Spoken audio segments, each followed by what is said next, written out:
My powers have doubled since the last time we met, Count. Good. Twice the pride, double the fall.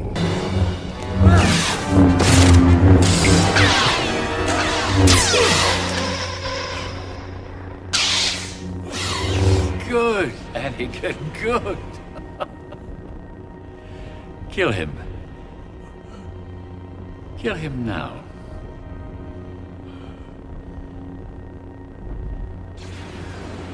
Anakin Skywalker, who is also known as the Chosen One, was never meant to be a Jedi, not even a Sith either.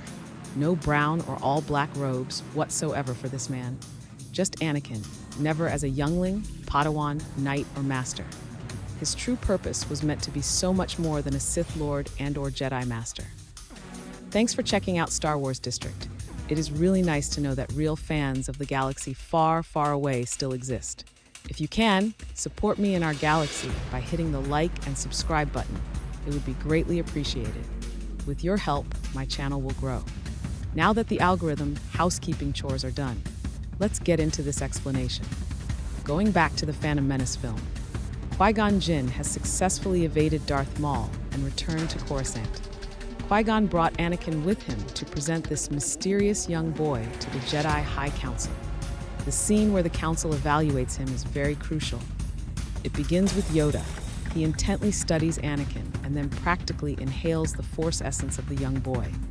It is then that he declares, clouded his future is, masked by his youth. Yoda determined that Anakin is too wrapped in shadows and will face difficult choices. But just because a Force user deems the future of someone is clouded, it does not necessarily mean a negative situation. In this case, Anakin's future was clouded by him simply standing in the Jedi Temple for evaluation. His most difficult choice was leaving his mother on Tatooine to possibly become a Jedi. However, Anakin was never meant to be a Jedi or Sith. Anakin was designed for a far grander purpose than joining the Jedi Order, which sadly at the time of Anakin's evaluation is essentially just a cult. A collection of squabbling, super-powered children with differing vantage points of the same ideology. Is this too harsh of an evaluation of the Jedi Order? Maybe it is.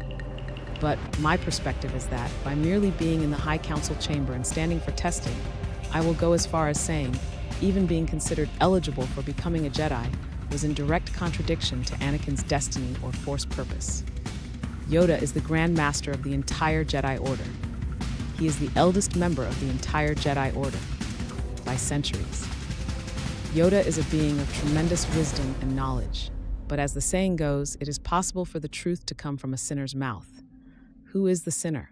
That would be none other than the Dark Lord of the Force, Palpatine. We tend to discard his words because he is considered evil, but he was actually correct about Yoda. His arrogance did indeed blind him. Unbeknown to Yoda, standing before the Jedi was what made Anakin's future clouded to begin with. Yoda just could not see it. The depth of Anakin's importance was lost on Yoda. That meeting inside the Jedi chamber drastically shifted the life purpose of Anakin Skywalker. Yoda was able to sense uncertainty with Anakin, but he was not able to sense the entire picture. Prior to the meeting on Coruscant, Anakin was naturally and organically on the path to become one of the most powerful beings in Star Wars. He only needed time to mature. Anakin was destined for truly miraculous deeds. It is my fan theory that if Anakin was allowed to develop and grow as both a person and Force user, he ultimately would have been able to manifest his abilities to serve the Force. I repeat, serve the Force, and not the Senate or the High Council, which is kind of one and the same if we are speaking honestly. Now, the Jedi Order did get a lot of things wrong, but the Jedi mystics were 100% correct when they peeked into the Force and foresaw that the being known as the Chosen One was truly intended to bring balance to the Force. Thus, the creation of the prophecy of the Chosen One. Prosody Ray. But both Jedi and Sith were not able to comprehend the methodology in which balance would be achieved. Their respective and individual influences on Anakin was a perversion in the eyes of the Force. Let's pause for a second and take a quick side tangent. I need to touch on the debate about who Anakin Skywalker's biological father is. Some say the Force itself birthed him, and others say Darth Sidious is his father. This speculation is due to varying source materials. However, my firm stance on this argument is that the novel Darth Plagueis is correct. In this novel, the Sith manipulated the natural balance of the Force.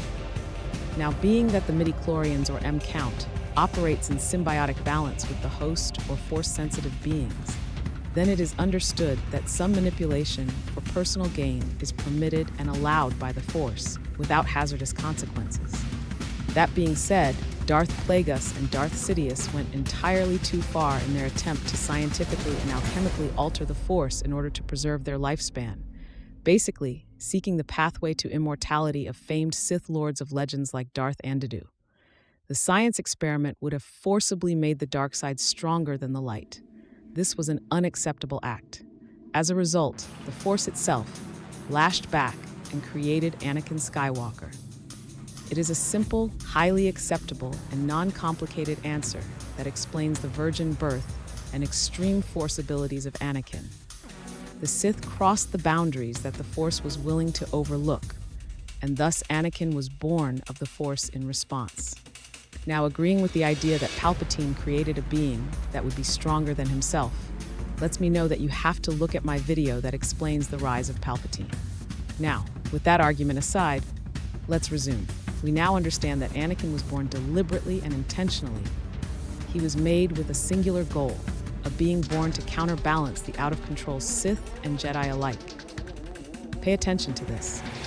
The cosmic Force, in conjunction with the living Force, forged a being to be their champion. Note that I just said that the Sith and Jedi alike are out of control.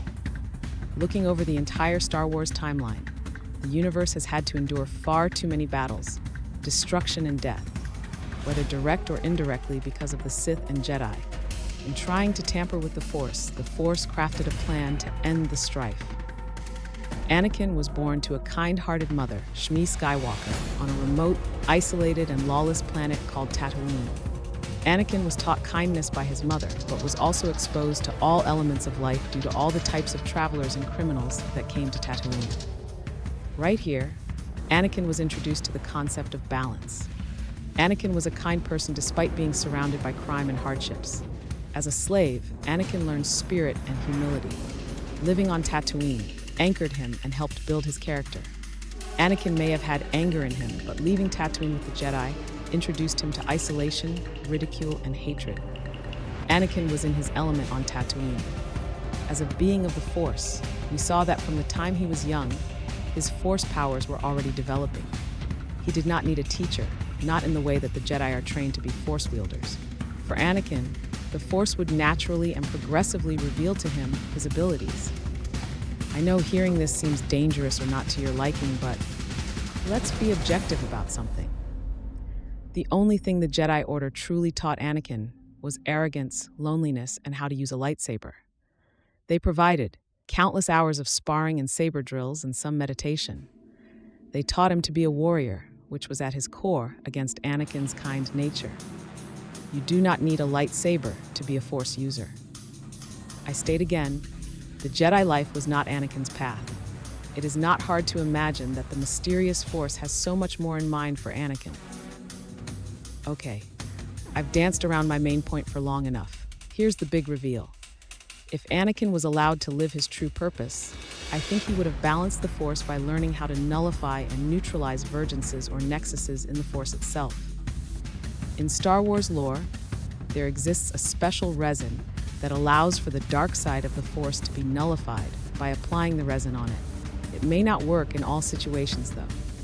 Now, for Anakin, what does this mean? A vergence or nexus is what develops when a concentration of Force energy naturally develops. This could be centralized to a location, object, or being, so there are places or beings in the Star Wars galaxy that resonate in extremes of either the light side or dark side of the Force. These vergences radiate Force energy of high concentration. Such examples are the cave on Dagobah, the planet Brendok from the Acolyte television series, Darth Sion, the travesty that is planet Nathema, or planet Tython, and last but not least, the Sacred Spire, the very mountain the Jedi Temple on Coruscant was built on. As mentioned in my The Secret Plot Against Padme video, Dagobah was so strong in dark side energy that Yoda was able to mask and hide his Force signature away for decades. Now, All these beings, planets, and sites for one reason or another exist. Some were natural, and others were created in response to an event or situation. Thus, we have an imbalance of force energy. Over time and many years, the influence of these many examples of imbalances in the Force has ultimately had a negative effect on the widespread overall galaxy. The trillions of beings of the Star Wars galaxy are doomed to live in a world struggling to find balance. Anakin was meant to help restore balance to the universe, and not by simple means of destruction and death, but by healing sites of force energy imbalance. The extremely dark and ultra-light side-oriented sites and or beings of the galaxy would be healed. This way, the galaxy would have a tremendous reduction of wayward, residual, unbalanced force energy wildly circling about. The chaos of the Star Wars galaxy could be due to force energies surging and clashing. The polar opposites of the force spectrum quite possibly could be responsible for triggering the intense chaos that brings such strong destruction in Star Wars. The force does influence all beings, not just the force sensitive. Galactic chaos could truly be due to the force being uncentered. You may or may not agree with my theory, but let me ask you this.